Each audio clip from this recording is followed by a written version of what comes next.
Look at this, we got some cake batter in here.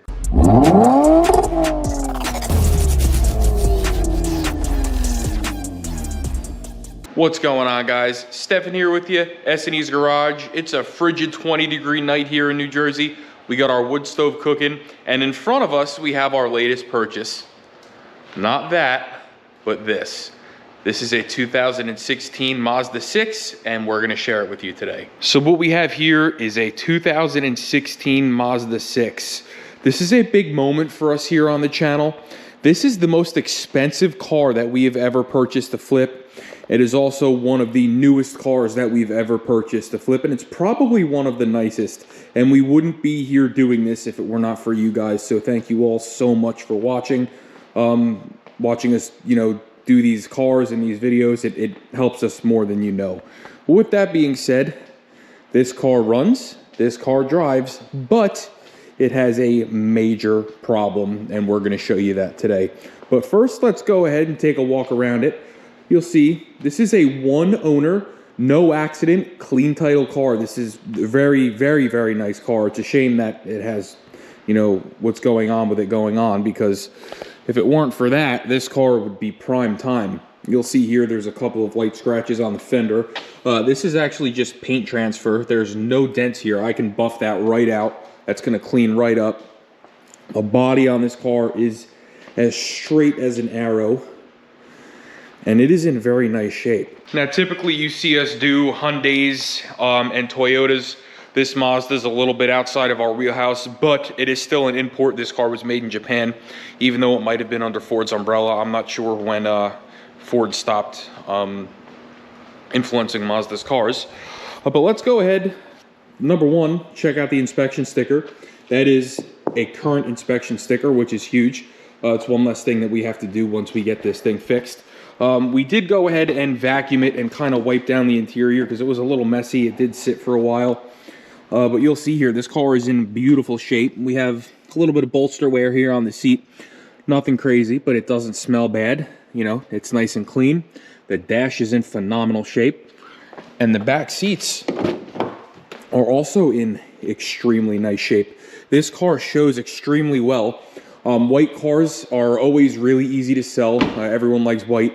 And we should be able to get this paint to clean up really nicely. So let's hop in it. Let's fire it up. You'll see it starts right up, it runs. We are greeted with a check engine light there. And it actually sounds pretty healthy. We're inside, so I really don't feel like gassing ourselves out here. But let's find where that hood pop is. I want you to remember how nice that sounded when we started it. Because when I show you what's going on under here, quite honestly, you're not going to believe it. So what we have under the hood here is the 2.5 liter direct injected Sky Active 4-cylinder engine. Mazda has been using this engine for a very long time. It's in almost all of their cars, and it is usually super reliable. Unfortunately, in our case, this one has a major problem that is probably going to need to be remedied by replacing the engine. What you see here is our radiator overflow. So this is supposed to be coolant in here. And if we open this up, you'll see a nice chemistry experiment of the car trying to mix its coolant with its oil. And then if we go ahead and pop the oil cap off, you will see the same thing. It's very milky in there. And this engine is just not happy. So we purchased this car over from the guys at John Miller Car Care here in Tuckerton, New Jersey. This is not the first car that I've purchased from him, and it definitely won't be the last. I always hit him up when I need something if I can't find anything private party, and he usually does good by me. In fact, he hasn't not done good by me yet. And he brought me over to his shop and he showed me this thing. Now, unfortunately, the original owner of this car decided that at this point, they're gonna part ways with the car. Based on their diagnostics, they came to the conclusion that there's either something going on with the head gasket or the cylinder head itself is cracked. He wasn't able to tell me exactly what they found because the car has been sitting for a while, and the mechanic that worked on it honestly just didn't remember. But he does know that originally the car overheated. It got extremely hot. It got towed to their shop. They did their checks. Everything was okay at that time, so they put a water pump on it, did a couple other things, and sent it down the road. And a couple of weeks later, it came back on the flatbed again, this time mixing the oil and the coolant. So at that point, you know there's something catastrophic going on in that engine, and they just decided that it was time to part ways with it. So I'm not exactly sure which direction I want to go with this car as far as repairing it. I don't know that I want to go to the lengths that we did on our previous 07 Camry, where we pulled the head, sent it out, put pistons and rings in it, and rebuilt the whole engine. Number one, this is a Mazda. I am not super well versed in these. I mean, it is an internal combustion engine. They are all basically the same, but I don't have any service information on the inside of this engine, and that might be difficult to get. Number two, now that we know that there is oil in the coolant and coolant in the oil, there is a very good chance that every single bearing in this engine is going to be completely wiped out. Coolant has phosphorus in it, and it has various different additives and minerals that are just not good for engine bearings. And if this thing got as hot as they say it did and ran like that for as long as it did, there is a very good chance that once we get into this thing, we're going to find more damage than it's worth to fix. And if it needs a cylinder head, the engine's done, because I can't find any used cylinder heads for these, and I can only imagine how much a new one is at the dealer.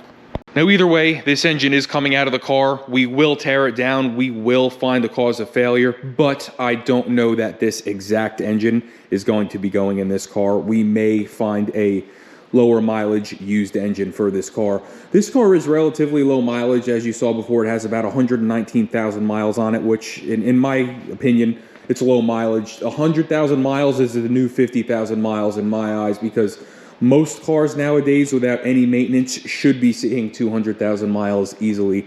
Not exactly sure what happened in this, this case, but obviously, as you can see, this engine is hurt. Let's go ahead. Let's get it set up on the lift. Let's take a look underneath. Let's check our tires, and let's see if we bought a decent car here.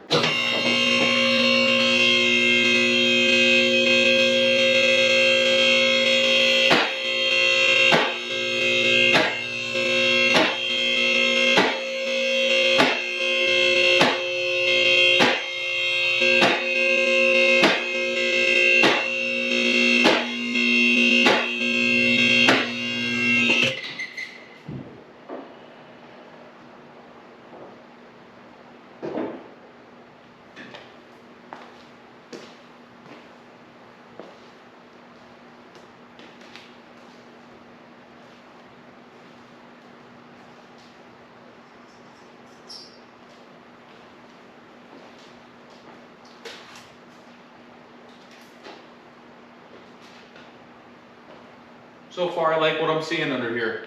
Let's get you off the tripod and let's check it out. So first and foremost, I have a flashlight with a dead battery. Let's try that again. So first and foremost, the first thing I saw when we got this thing up in the air is these tires.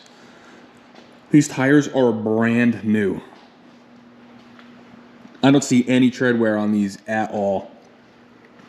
Taking a look here at the suspension, I don't see any leaking struts. I see the dust boot up there for the top of the, the strut is in nice shape. There is evidence here of a boil over. It does look like this thing got hot enough to boil over, because there's some of that coolant oil mix over here, and right above that is the radiator. So I do see, signs of that. But again, over on this side, no leaking struts. Axle boots seem to be intact.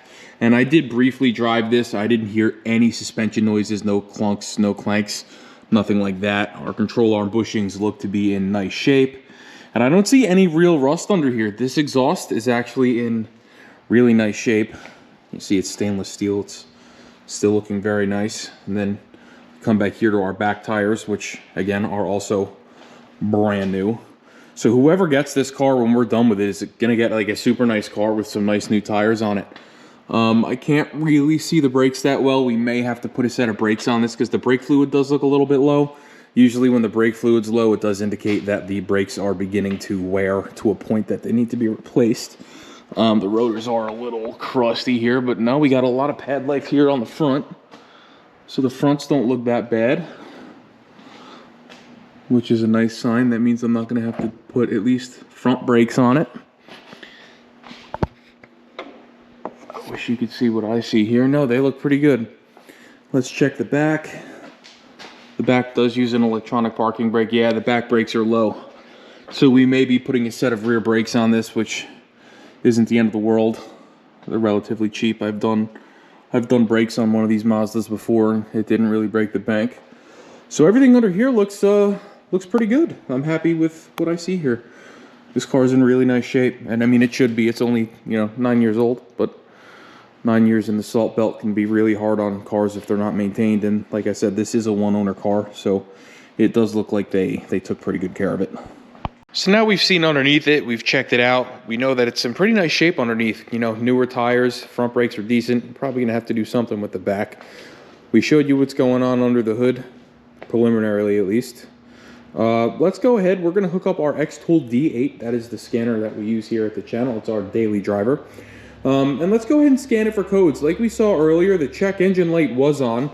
Let's see what we have going on there, just to make sure that it's nothing related to anything other than the engine. Obviously, if there's codes in there for the engine, I'm not really that concerned with it because we are going to be replacing the whole unit. And I'm also thinking I'm probably going to have to put a radiator in this because it's probably filled with coolant oil mix. And I'm definitely going to have to flush the heater core, but the radiator is easy enough to replace. So we are probably going to end up putting one of them in it. But like I said, let's hook up the D8, let's scan it for codes, and let's see what we got going on in the engine computer. All right, guys, we got our D8 set up here. Let's go ahead and auto scan it. Let this thing populate.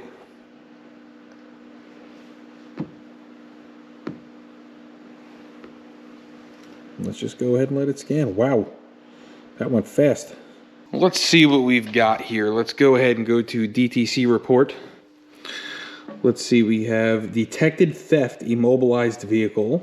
We have, ooh, that's not a good one. Over temperature condition of engine coolant, forced limited power. We have correlation of engine coolant temperature sensor 1, 2. And we have some silly codes related to the emergency parking brake switch. So let's just go ahead. Now we know what's in there. Let's just clear all these and see. We'll see what clears and what doesn't. And they all cleared. That's a good thing. So we're good there. So now we know there's really nothing else going on with the car other than the most important part of the car, the engine. Let's talk about our plans with this car. Now, luckily for us, this car books out on Kelley Blue Book in my area extremely well. It's basically between $7,000 and $9,000. So my target for listing this is going to be $8,500. So that's what I'm going to be looking to get when we sell it. Now, what did we pay for it? Obviously, because of what's going on here, we didn't pay much. We were able to secure this car delivered to my house for $1,300. That's $1,300.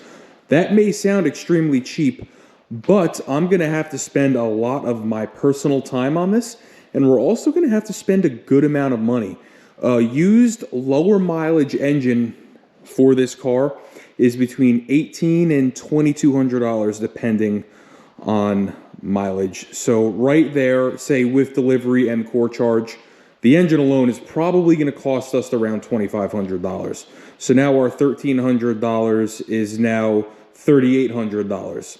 And we haven't replaced the radiator, we haven't replaced the brakes, and we haven't replaced any casualties of the engine job. When you pull an engine on a car like this, it's 9 years old, things break, things happen. So as long as I can stay into this car for under $4,000, I'll be happy. As you've heard in my other flip videos, if you've watched them, we always like to at least double our money. That makes it worth our time. So if I can stay under $4,000 on this car and sell it for 85, that's gonna be the goal. Now, obviously, if I can find an engine that's a little bit cheaper to try to bring that price down, I will. That's going to be the biggest expense, is the engine. And then, like I said, we're gonna have other things. We're gonna need fluids, we're gonna need oil, we're gonna have to buy some sort of detergent to flush the heater core because it's got all of this junk in it. And then we're going to have to spend our time detailing it and cleaning it. Now, like I said, I've already gone ahead and I cleaned up the interior about as well as I think that it needs to be. We're not making a show car here. Again, this is 9 years old, but we do want it to present well. So we did, you know, we took this whole dashboard or this whole center console apart. We blew all the dirt out of everything. We cleaned the cup holders and we gave it a quick wipe down. Now, I am going to give it one final wipe down after we're done with it because I'm sure it's going to get some dirt, grease, and grime in it while we're pulling it in and out, doing the engine. But I think if we can make this car show well, if we can clean the exterior up really nice, the new tires are going to be a huge selling point. The lower mileage engine that's going to be in it is going to be a huge selling point. And just how clean this body is also going to be a huge selling point. So I think this is going to be our best car that we've done this year. I think we're going to make a ton of profit on this car. And I think somebody is going to get the best car that we've put out of this channel this year when they buy this car. So please stay tuned for future videos on this car. And the next video we do, we're just going to confirm the diagnosis that I got from the shop that we purchased it from.